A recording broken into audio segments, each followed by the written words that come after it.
Dice la palabra del Señor.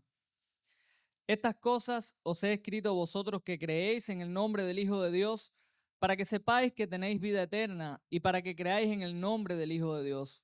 Y esta es la confianza que tenemos en Él, que si pedimos alguna cosa conforme a su voluntad, Él nos oye. Si sabemos que Él nos oye en cualquier cosa que pidamos, sabemos que tenemos las peticiones que le hayamos hecho. Si alguno viera a su hermano cometer pecado que no sea de muerte, pedirá y Dios le dará vida.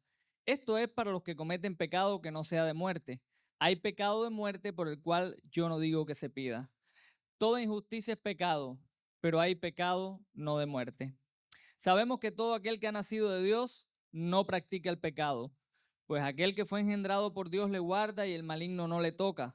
Sabemos que somos de Dios y el mundo entero está bajo el maligno, pero sabemos que el Hijo de Dios ha venido y nos ha dado entendimiento para conocer al que es verdadero, y estamos en el verdadero, en su Hijo Jesucristo. Este es el verdadero Dios y la vida eterna. Hijitos, guardados de los ídolos. Amén. Oramos. Dios bueno, gracias por tu palabra, Señor, y te suplicamos no seas propicio en esta mañana para entenderla. Sé con el instrumento humano también, Señor, para exponerla. En Jesús. Amén. Hermanos, vivimos en un mundo cuya característica o una de sus características principales es la incertidumbre. Y si decimos que vivimos en un mundo donde hay incertidumbre, decir que vivimos en Cuba es decir que tenemos más incertidumbre que los que viven en el mundo en sí.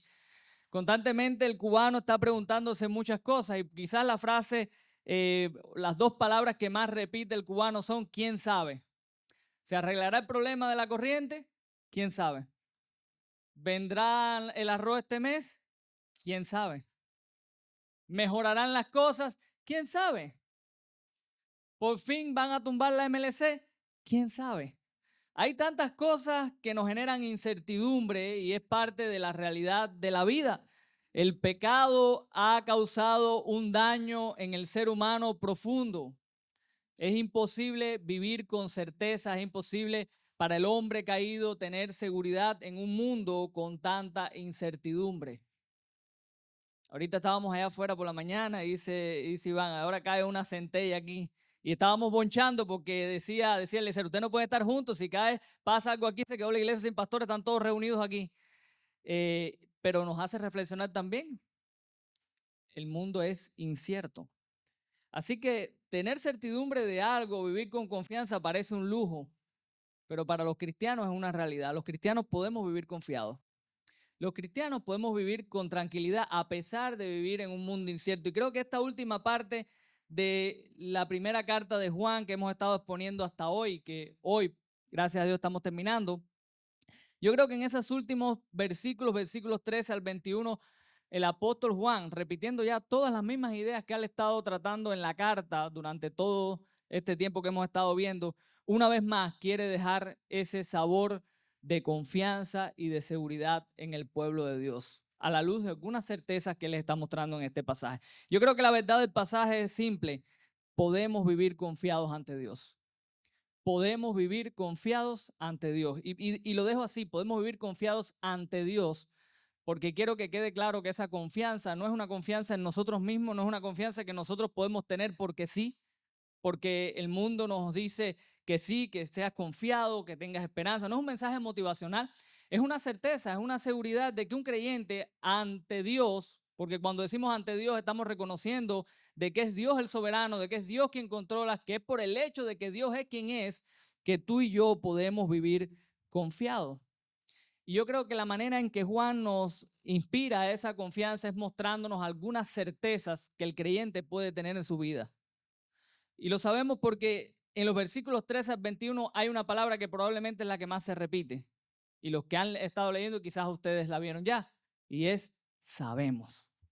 6 veces Juan dice sabemos, sabemos, sabemos. Así que el propósito de Juan, ¿cuál es? Que el creyente sepa, que el creyente esté seguro, que el creyente tenga seguridad. Y ese sabemos no es un sabemos intelectual, es un sabemos que se experimenta. ¿Sabe? A veces uno dice, yo sé por lo que estás pasando, pero en realidad no sabes nada porque no lo has pasado.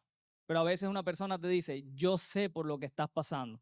Y esa persona sí sabe, porque esa persona no solamente conoce la situación, sino a que ha vivido en carne propia la situación y lo ha experimentado y puede decir, yo lo sé. Bueno, ese saber es el que Juan está diciendo. El creyente sabe, no solamente en su mente, no sabe que hay unas verdades, que hay unas certezas en la vida cristiana, sino que las ha experimentado y con seguridad puede decir que las conoce. ¿Cuáles son esas certezas que Juan nos da aquí y que nos inspiran, nos animan a nosotros poder tener esa seguridad, a nosotros poder decir, podemos vivir confiados, aun cuando hay incertidumbre, aun cuando hay tantas circunstancias adversas en el mundo en que vivimos, aun cuando el futuro parece tan incierto? Bueno, vamos a ver la primera de ellas. La primera certeza que Juan menciona aquí es la certeza de la vida. La primera certeza que todo creyente tiene, la primera que todo creyente puede decir con seguridad, sabemos, es que tiene vida eterna. Y eso lo vemos en el versículo 13. Estas cosas os he escrito a vosotros que creéis en el nombre del Hijo de Dios, no a vosotros cualquiera, es a vosotros que creéis en el nombre del Hijo de Dios. ¿Para qué? ¿Para qué cosa? Para que sepáis que tenéis vida eterna y para que creáis en el nombre del Hijo de Dios. El cristiano, el Hijo de Dios, puede tener certeza de que tiene vida. Y eso es algo que ha quedado más que claro en toda primera de Juan. Si algo ha querido Juan demostrar en toda su carta es que el creyente puede alcanzar en su vida esa seguridad. Pero habíamos visto también en primera de Juan, y como estamos terminando ya esta carta hoy, yo creo que va a ser muy bueno recapitular y repasar algunas de las cosas que él nos ha estado enseñando. Juan no ha dejado esa certeza en manos de las emociones, no ha dejado esa certeza en manos de la opinión. ¿Creíste en Jesús? Ah, está bien, tranquilo, tienes vida eterna. No, Juan en toda su carta que ha estado dando evidencias, marcas, distintivos para que el creyente que diga, yo sé que tengo vida eterna, lo sabe porque hay razones, hay una base para confiar en eso. Y básicamente son 5. La primera es creencia correcta. La primera base que Juan ha estado dando durante toda su carta para tener esa certeza de que hay vida es que hay que tener una creencia correcta. ¿En quién? En la persona de Cristo. Juan en toda su carta nos ha estado enseñando que hay que creer en Jesús, pero que hay que creer que Jesús es el Hijo de Dios, que hay que creer que es el Mesías, que hay que creer que Él es Dios mismo, que se ha encarnado, que vino a este mundo. Él ha estado dando una base cristológica fuerte en toda primera de Juan para nosotros, para darnos esa tranquilidad y decirnos, hay que creer, el que ha creído realmente en Jesús, ese puede tener esa seguridad. Citando algunos pasajes para recapitular un poquito y recordar lo que hemos estado viendo y refrescar las verdades de Juan, en capítulo 2, versículos 22 y 23, dice Juan allí, ¿quién es el mentiroso sino el que niega que Jesús es el Cristo? Este es el anticristo, el que niega al Padre y al Hijo, y todo aquel que niega al Hijo tampoco tiene al Padre. El que confiesa al Hijo tiene también al Padre. Juan ha dejado bien claro que para ser un hijo de Dios, para tener esa seguridad, hay que confesar a Cristo como el Mesías, como el Cristo, como el Hijo de Dios. Capítulo 4, versículos 2 al 3. En esto conoced el Espíritu de Dios. Todo espíritu que confiesa que Jesucristo ha venido en carne, ¿de quién es? De Dios. Y todo espíritu que no confiesa que Jesucristo ha venido en carne no es de Dios. Y este es el espíritu del anticristo, el cual vosotros habéis oído que viene y que ahora está en el mundo. Versículo 15. Todo aquel que confiese que Jesús es el Hijo de Dios, Dios permanece en él y él en Dios. Capítulo 5, versículo 1 y versículo 5. Todo aquel que cree que Jesús es el Cristo es nacido de Dios, y todo aquel que ama al que engendró, ama también al que ha sido engendrado por él. ¿Quién? Versículo 5. ¿Quién es el que vence al mundo sino el que cree que Jesús es el Hijo de Dios? Entonces, ¿cuál es la primera base para esa certeza de que tenemos vida? Haber creído en Cristo y haber creído de verdad en el Cristo que revelan las Escrituras, no es el Cristo que se pueda imaginar alguien. La segunda, porque si hablamos de base, usted ha visto alguna vez una mesa con una sola pata, no se sostiene, ¿verdad? Y ese es el problema, que a veces queremos que la gente esté segura sosteniendo una base. ¿Creíste en Jesús? ¿Tienes vida eterna? No, espérate un momentico, eso es una base muy endeble porque las emociones también nos engañan. ¿Cómo yo sé que he creído realmente en Jesús? ¿Cómo yo tengo la certeza de que mi profesión de fe fue sincera? De que yo realmente fui convicto de mi pecado, confié en Jesús y que tengo esa vida. Bueno, vamos a agregarle una patica más. Obediencia. Juan nos ha enseñado también en toda su carta que no solamente sabemos que tenemos vida eterna por haber creído, sino porque los hijos de Dios obedecen, se caracterizan por la obediencia al Señor. Capítulo 2, versículos 3 al 5. Y en esto sabemos que nosotros le conocemos. Escuchen, en esto sabemos que le conocemos si guardamos sus mandamientos. El que dice yo le conozco y no guarda sus mandamientos, el tal es mentiroso y la verdad no está en él, pero el que guarda su palabra en este verdaderamente el amor de Dios se ha perfeccionado. Por esto sabemos que estamos en él. El que dice que permanece en él debe andar como él anduvo. 3:24. Y el que guarda sus mandamientos permanece en Dios y Dios en él, y en esto sabemos que él permanece en nosotros por el Espíritu que nos ha dado. Segunda marca, la obediencia. El cristiano anhela obedecer a Dios. El cristiano desea obedecer a Dios. No es una carga, como hemos estado viendo, no es algo pesado, no es algo que se hace de mala gana. El cristiano lo desea. ¿Usted ha visto alguna vez a una paloma que haya que obligarla a comer alpiste? Esa es su naturaleza, comer alpiste. Tú no la puedes obligar a comer otra cosa, pero a comer alpiste, comer granos, lo que comen las palomas, tú no lo vas a obligar, esa es su naturaleza. Al Hijo de Dios no se le obliga a obedecer, el Hijo de Dios quiere obedecer. Por eso cuando hay que estar empujando y hay que estar arriba de las personas para que obedezcan, para que hagan lo que Dios manda, tenemos que llegar a un punto a veces de entender de que no podemos empujar una carreta con ruedas cuadradas. Hay veces que la naturaleza no está, que la vida no está, y por eso no hay deseo de obedecer. Pero con dos patas tampoco se sostiene una mesa. Vamos a agregarle una tercera pata y ya tenemos un poquito más de estabilidad. Amor, amor, algo que tanto Juan ha hablado en esta carta. El amor es una marca distintiva del Hijo de Dios, capítulo 2, versículos 9 al 11. El que dice que está en la luz y aborrece a su hermano está todavía en tinieblas. El que ama a su hermano permanece en la luz y en él no hay tropiezo, pero el que aborrece a su hermano está en tinieblas y anda en tinieblas y no sabe a dónde va porque las tinieblas le han cegado los ojos. 3:14 dice, nosotros sabemos que hemos pasado de muerte a vida en que amamos a los hermanos. El que no ama a su hermano permanece en muerte. Y vamos a darlo ahí en muchos más pasajes para no hacer engorroso pasaje tras pasaje. Creencia, y se los voy a dejar en una sola palabra para que sea más fácil de recordar. Creencia, obediencia, amor, rechazo. ¿Rechazo qué? Al pecado. Rechazo a la maldad, rechazo a aquellas cosas que desagradan a Dios. Capítulo 1, versículos 6 al 9. Si decimos que tenemos comunión con Él y andamos en tiniebla, mentimos y no practicamos la verdad.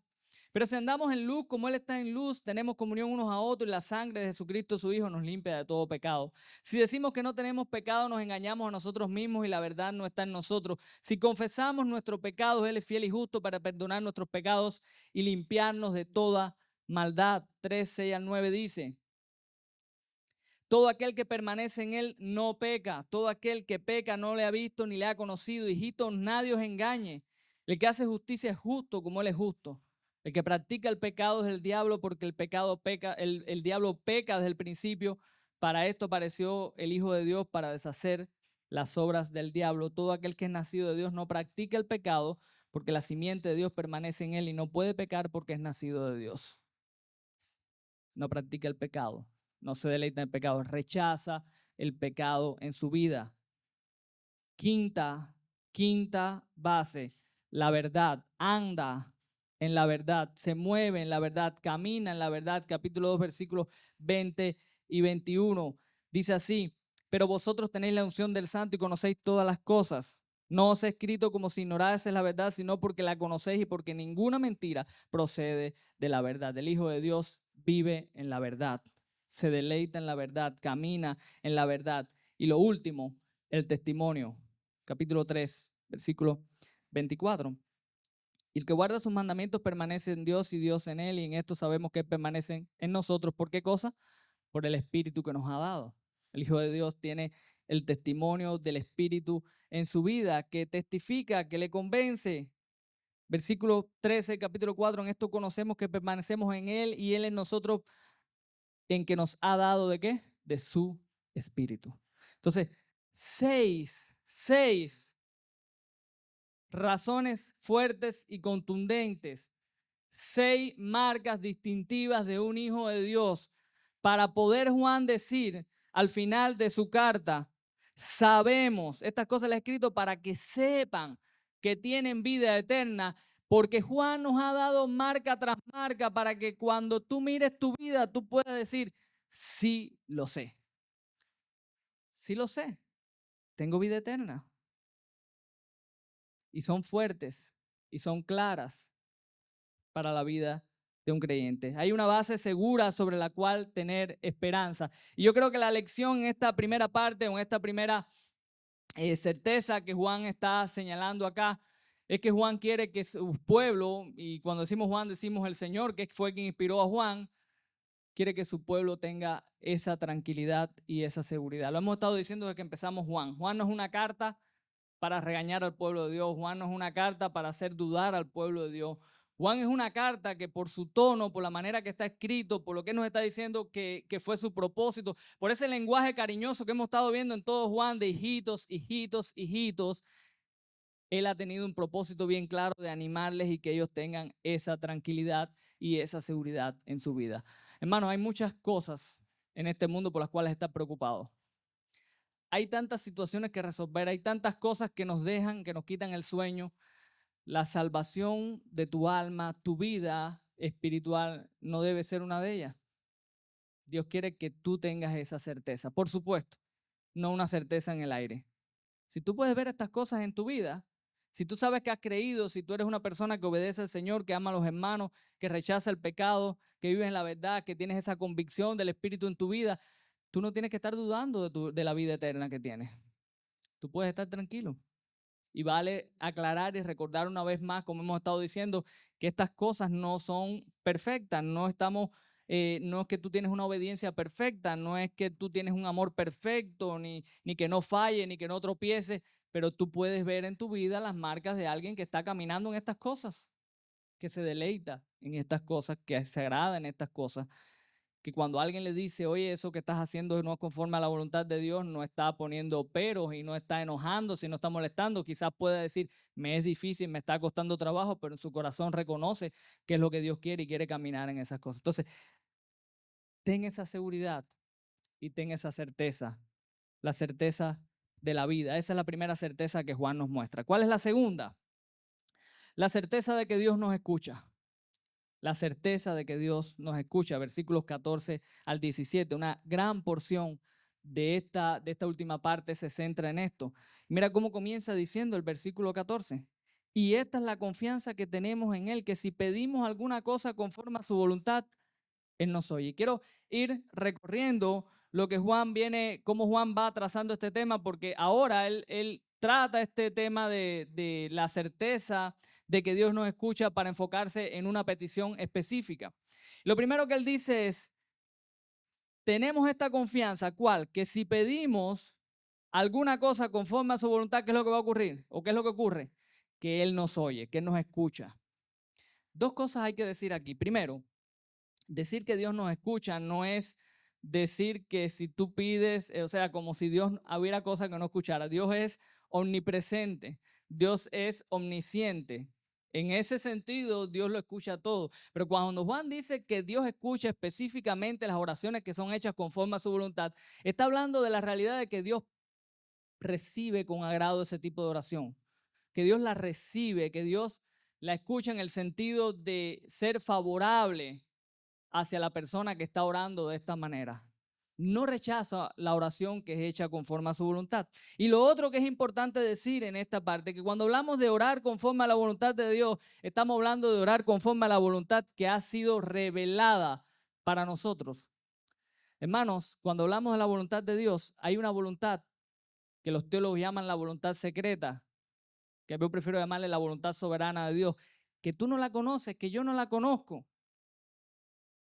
que nosotros no tenemos que estar tratando de descubrir lo que está en la mente, en el corazón de Dios. Él lo va a llevar a cabo sí o sí. Es la voluntad que llevó a José a Egipto. Esa voluntad, nosotros, salvo una rara excepción, y muchas veces cuando ya se cumple el propósito de Dios, que podemos mirar atrás y darnos cuenta, nosotros no la conocemos. Entonces eso no quiere decir que orar conforme a la voluntad de Dios es orar. Te vas a casar y tú estás orando por la persona que Dios tiene para ti y entonces si te equivocaste y no fue la persona, entonces Dios te va a castigar porque tú no sabes eso. Pero tú tienes voluntad revelada aquí para saber qué significa orar conforme a la voluntad de Dios, poniendo el ejemplo ese. Es ir a la Escritura y ver lo que la Escritura enseña en relación a lo que tú debes buscar como cristiano para casarte. ¿Qué es lo que revela la Escritura? Que tiene que ser ¿qué? Un creyente, un hijo de Dios. Y ahí hay otros consejos de sabiduría en cuanto a las cualidades de una mujer cristiana, por ejemplo, las cualidades de un hombre de Dios, todas esas cosas que tú como sabiduría tú puedes tenerlas y considerarlas. Pero eso es lo que ha sido revelado. Cuando hablamos de orar conforme a la voluntad de Dios, hablamos de orar conforme a lo que Dios ya te ha revelado aquí. Cuando tú oras con conocimiento de las Escrituras y de lo que Dios te ha mostrado, tú puedes tener la seguridad de que Dios, ¿qué cosa? Te oye. Y si tienes, y Juan sigue desarrollando el tema, y si Dios te oye, dice, y sabemos que Él nos oye, y si sabemos que Él nos oye en cualquiera cosa que pidamos, sabemos que tenemos las peticiones que le hayamos hecho. Convicción, sabemos, tienes por seguro de que tu oración va a ser recibida y no solamente va a ser recibida, sino que va a ser contestada, porque es conforme a la voluntad de Dios. ¿Cuándo sabemos que nuestra oración no fue conforme a la voluntad de Dios? Cuando Dios no la responde. Ojo, a veces Dios responde, pero no como tú quieres que responda. Y no quiere decir que no respondió. Estás orando por una cosa, conforme a la voluntad de Dios, pero a lo mejor en tu mente está recibir otra. Entonces el que está equivocado eres tú, no es Dios. Puedes estar orando conforme a la voluntad de Dios y Dios responder. Ahora Juan es específico. Juan nos está llevando, tejiendo este tema para tratar un punto que él quiere tratar ahora. Si alguno viera a su hermano cometer pecado que no sea de muerte, pedirá y Dios le dará vida. Esto es para los que no cometen pecado que no sea para los que cometen pecado que no sea de muerte. Hay pecado de muerte por el cual yo no digo que se pida. Estaban locos porque llegar ahí. Está bien. Juan nos lleva entonces ahora a una petición específica. Y si estamos entendiendo lo que Juan está diciendo, hay algo que es conforme a la voluntad de Dios y que Dios quiere que nosotros hagamos. Y es que cuando veamos un hermano que esté cometiendo pecados, ¿qué debemos hacer? Orar por ese hermano. Ahora, la gran pregunta es, porque Juan ahora toca un tema que ha machacado la cabeza de los estudiosos a través del tiempo. ¿Qué cosa es un pecado de muerte? Porque Juan está diciendo, hay un pecado por el cual yo digo que no se pida. Si es un pecado que no es de muerte, oren por el hermano y Dios le dará vida, pero hay un pecado que es de muerte, por ese no pidan. Los teólogos se han machacado y la cabeza durante tanto tiempo y nos la seguiremos machacando porque nadie lo sabe. Hermano, afirmar categóricamente lo que es el pecado de muerte y decir estoy seguro. Mira, esa es una de las cosas a las que no podemos estar seguros. Sería un acto de arrogancia mayúsculo, porque Juan nunca dice en su carta lo que es un pecado de muerte, nunca lo dice. Sus lectores lo sabían, nosotros no lo sabemos. Se ha tratado, y yo sí quiero compartirles, por supuesto, porque no podemos quedar tampoco sin tener alguna idea o quizás formarnos alguna opinión de lo que es el pecado de muerte. Se han tratado dos opiniones, dos grandes opiniones en cuanto a lo que es el pecado de muerte. Algunos han afirmado que el pecado de muerte es un pecado que lleva a la muerte física. ¿Por qué? Porque hay ejemplos en las escrituras de personas que han muerto por su pecado. ¿Te recuerda alguno? Ananías y Zafira. Pablo nos dice en Corinto, cuando está hablando de la cena del Señor, que algunos habían muerto por tomar la cena indignamente.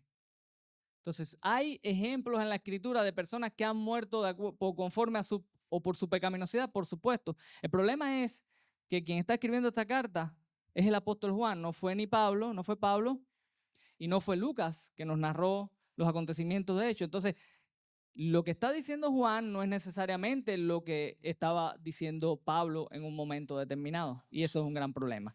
Lo otro es que en toda la carta primera de Juan, ¿a qué tipo de vida se ha estado refiriendo Juan constantemente? ¿A la vida física o a la vida espiritual?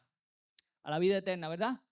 Así que es muy probable, y esta es la otra opinión, que el pecado de que esté hablando Juan sea un pecado que, o sea, el pecado no, que la muerte a la que está hablando Juan es la muerte eterna. la condenación eterna. Y en ese sentido, lo que algunos afirman, y yo creo que esta es quizás la que quizás nosotros estamos un poquito más inclinados. Por supuesto, usted puede tener una opinión diferente y no tiene nada que ver, porque ya decimos, esto es un pasaje oscuro, difícil de entender, y personas que saben más que nosotros no lo han descifrado, nosotros no lo vamos a descifrar tampoco. Pero ¿qué probablemente pudiera ser a la luz de Juan, a la luz del mismo testimonio de Juan, a la luz de lo que estamos viendo en Juan? Juan ha estado señalando constantemente el pecado de los falsos maestros, de esos anticristos que han estado negando obviamente la persona de nuestro Señor Jesucristo. Han estado rechazando a Cristo conforme fue predicado en el Evangelio. Ellos han estado rechazando constantemente. Si Juan habló de esas personas como personas que salieron de nosotros, ¿pero qué? Pero que no eran de nosotros. Muy probablemente lo que Juan está diciendo es, si tú ves a un hermano cometer pecado que no sea de muerte, y quizás Juan está pensando en el pecado que cometen los creyentes, que cometemos, porque somos todos, que cometemos los hijos de Dios en nuestro andar cristiano, en nuestra vida diaria, y que cuando nosotros como creyentes vemos un hermano nuestro que está fallando, que está pecando, ¿qué es lo que nosotros debemos hacer? Orar por ellos. Dios quiere que lo hagamos. No solo que hablemos con nuestro hermano, que es algo que tenemos que hacer, y animarles y reprenderles su pecado, sino orar por mi hermano y decirle, Señor, mi hermano está pecando. Y Dios va a restaurar a ese hermano. Pero hay personas que rechazan a Cristo, que rechazan el Evangelio, que niegan a Cristo. ¿Y para qué vas a orar por él? Las Escrituras enseñan que aquel que rechaza a Cristo no tiene esperanza, porque no hay otro nombre en quien podamos tener vida que no sea en la persona de Cristo. Ese pecado específicamente no tiene sentido que oremos por él. Cuando alguien, y estamos por supuesto hablando de alguien a quien le predicamos, estamos hablando de alguien por quien oramos también porque conozca al Señor, pero su rebeldía y su rechazo a Cristo es radical, no se pide.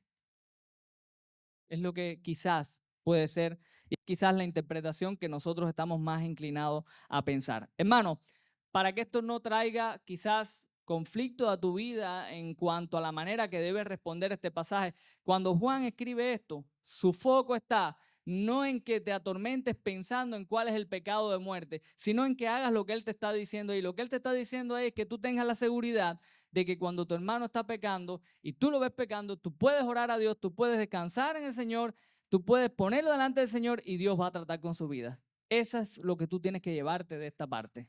Lo que sí puedes tener claridad y seguridad. Dios quiere que lo hagas. Y esto es un incentivo tremendo para orar. No solo cuando oramos por el pecado de otros, sino porque al inicio Juan esto es un momento o algo específico o puntual, pero Juan introdujo esta parte o este tema sobre esta oración, dándonos la certeza, la confianza de que cuando nosotros oramos conforme a la voluntad, Dios nos escucha. Y eso es un incentivo.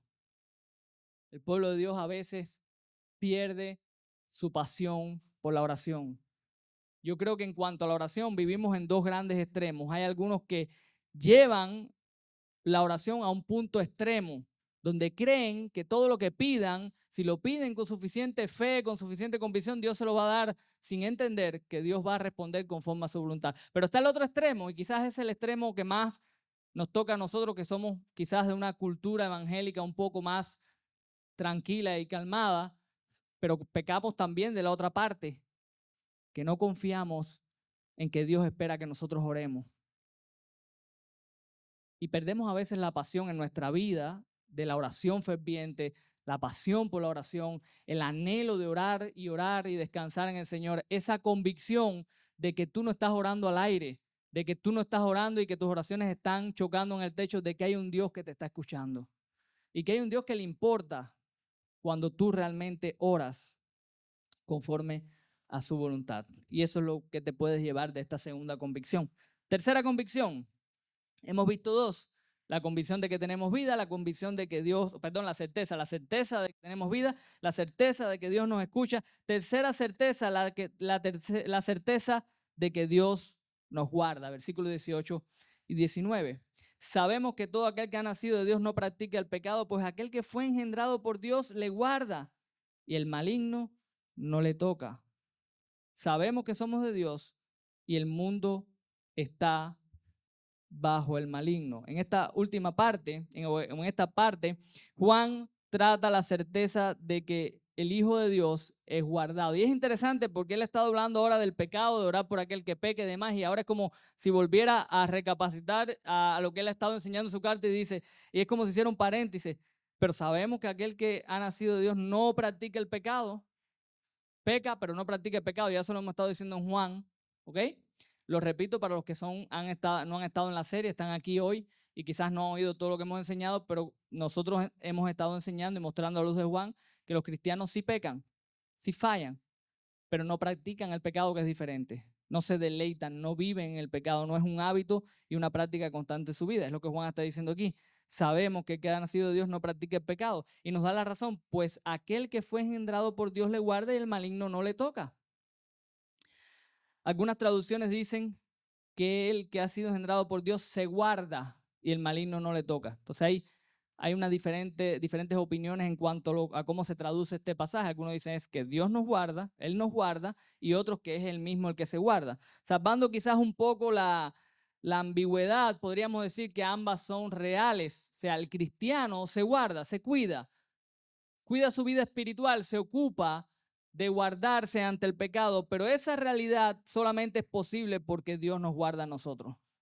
Si Dios no nos guardara, si Dios en Cristo no cuidara de nuestras vidas, si Él no estuviese pendiente de nuestras vidas, ¿qué pasaría? Nosotros constantemente estaríamos, no cayendo, estaríamos en el piso constantemente. No caeríamos, es que no nos levantaríamos nunca. Nosotros nos sostenemos y podemos pensar y cuidar nuestra vida espiritual porque tenemos un Dios que nos guarda, tenemos un Dios que se ocupa de nosotros, tenemos un Dios que cuida de nuestras vidas. Por eso podemos decir que el maligno no nos toca. La mejor traducción para eso es no nos agarra. La idea de tocar en ese pasaje, lo pueden ver en otras versiones, quizás en la Biblia textual, es que no se aferra a ti para dañarte.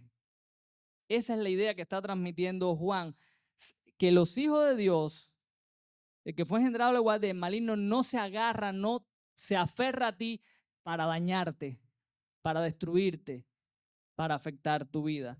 Esa es una convicción tremenda, hermanos, que nosotros como hijos podemos tener. Muchas personas, y he escuchado mucho eso a lo largo de nuestra vida, a lo largo de la vida cristiana, culpan al diablo de su propio pecado, culpan al diablo de su propia manera de vivir.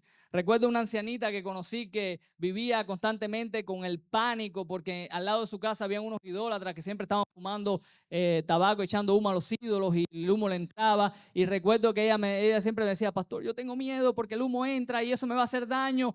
Y era una persona mayor, por supuesto, ancianita. Había que entender también y comprender su edad y todas esas cosas. Pero a veces los creyentes viven con esos temores de que fuerzas externas, oscuras, van a afectar su vida y van a influir en su vida para dañarle. Eso no es para los hijos de Dios. Ahora, si tú estás aquí, tú no eres un hijo de Dios, por supuesto, el pasaje dice que el mundo estéreo está bajo el maligno. Y eso quiere decir que lo que es una realidad para el cristiano y una certeza no es una realidad para ti. A ti el maligno sí te agarra y a ti sí te daña. A ti el maligno sí influye en tu vida. Sí te lleva por un camino de oscuridad, de pecado, que tiene como fin la condenación eterna. Pero esa no es la realidad para el Hijo de Dios. Si tú no eres un hijo de Dios, a lo que las Escrituras te llaman es a que creas en Jesús, te arrepientas de tus pecados y confíes en Él. Si tú eres un hijo de Dios, eso no es para ti. El diablo no puede aferrarse a ti para dañarte. No puede, porque Cristo te guarda. Porque Él murió por tus pecados para guardarte, no para dejarte a tu aire, a tu suerte. Tú eres guardado por el Señor. Tú eres cuidado. Cuando peques, no culpes al diablo, porque tú estás siendo guardado por el Señor. Mira a ver qué estás haciendo, cómo puedes dar pasos en tu vida para salir de tu pecado. No te veas como un pobre indefenso cristiano en un mundo de maldad. como el señor Mon. ¿Se acuerdan del señor Mon, la serie del señor Mon? Que el mundo era malo, todo me afectaba, todo me dañaba. Nosotros no somos como el señor Mon. El Señor nos guarda. Hermanos, hay una última certeza.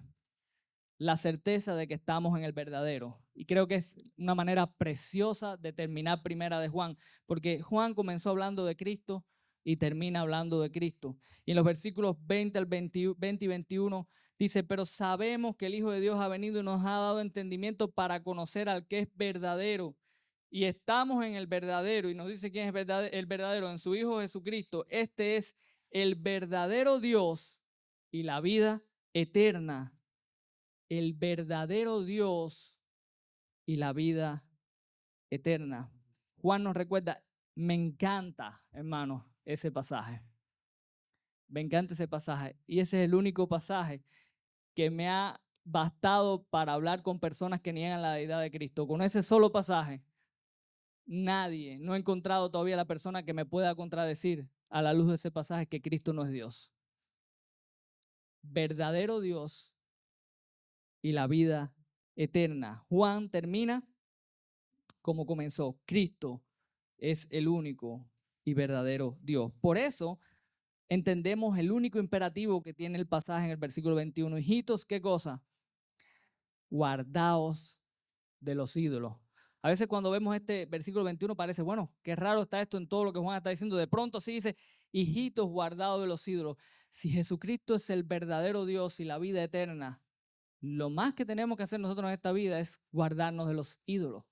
Un ídolo es todo aquello, y esta es la definición que más me gusta de idolatría, es todo aquello que promete lo que solo Dios tiene el poder y la autoridad para darnos en nuestra vida. Todo eso es un ídolo.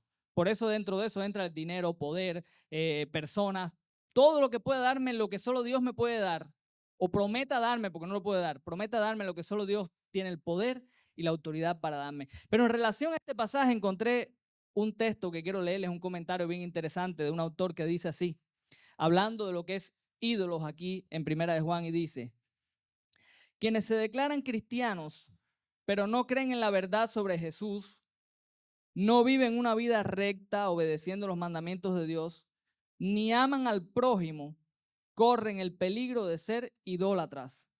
Esto es un ídolo porque han creado una religión falsa. Esta es una religión creada por el hombre, no la de la fe apostólica. Esto es pura idolatría.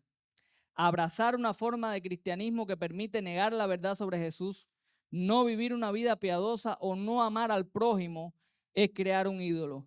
Y esto es algo de lo que todos los cristianos debemos cuidarnos constantemente. O sea, lo que hace este autor es, dijo, a la luz de todo lo que ha dicho Juan, si tú creas una religión o descansas en un movimiento religioso que niega la verdad sobre Cristo, que niega quién es Cristo realmente, que niega que el cristiano vive una vida recta para la gloria de Dios, que niega el amor al prójimo, todo lo que es Juan, lo mismo que vimos al principio, todas esas grandes patas de lo que es nos dan tranquilidad acerca de la vida. Si tú creas un movimiento o te mueves dentro de un movimiento que niega estas cosas, tú has creado un ídolo. Eso probablemente es lo que Juan quiere decir cuando dice, guárdense de los ídolos. Guárdense de cualquier opinión o de cualquier Cristo que podamos crearnos que no sea el Cristo que ha sido revelado. Hermanos, quiero concluir y quiero hacerlo dejándole solamente 3 exhortaciones a la luz de Primera de Juan. Primera exhortación, vive seguro. Creo que eso es lo que más Juan ha estado insistiendo en toda la carta. Vive seguro de tu fe. Sobre bases sólidas, pero vive seguro. Segunda exhortación, luchemos por preservar el evangelio. Juan se enfocó en esta carta en ser intencional, en luchar por presentar a Cristo y presentarlo como Cristo es revelado en las Escrituras. Luchemos por preservar el evangelio. Entendamos que la vida cristiana se sostiene sobre la roca que es Cristo. Si algo nosotros tenemos que insistir es que la persona y la obra de Cristo no sea tergiversada o torcida. Y la tercera exhortación, una vez más, para los que están aquí y que no conocen al Señor, es que creas en Cristo y es que confías en Él. Quiero que terminemos juntos leyendo el versículo 13 en Reina Valera, si lo podemos hacer juntos, ya que es el versículo clave de toda la carta. ¿Ok? ¿Me acompañan ahí? Estas cosas os he escrito a vosotros que creéis en el nombre del Hijo de Dios, para que sepáis que tenéis vida eterna y para que creáis en el nombre del Hijo de Dios. Oramos. Dios bueno, gracias una vez más por tu palabra. Yo, Padre, te rogamos que nos ayudes, que tú nos seas propicio y que nuestros corazones sean alentados para vivir con confianza en un mundo tan incierto, Señor. Cuántas bendiciones, cuán bendecidos somos, cuán indignos somos de tu gracia, de tu amor, de tu compasión, pero la tenemos, Señor. Tú has sido bueno para con nosotros. Tú enviaste a Jesús cuando nosotros éramos pecadores, a morir por nuestros pecados, el justo por los injustos. La gloria sea para ti. Prepara nuestros corazones para celebrar juntos también la cena y recordar el sacrificio de nuestro Señor. En el nombre de Jesús. Amén.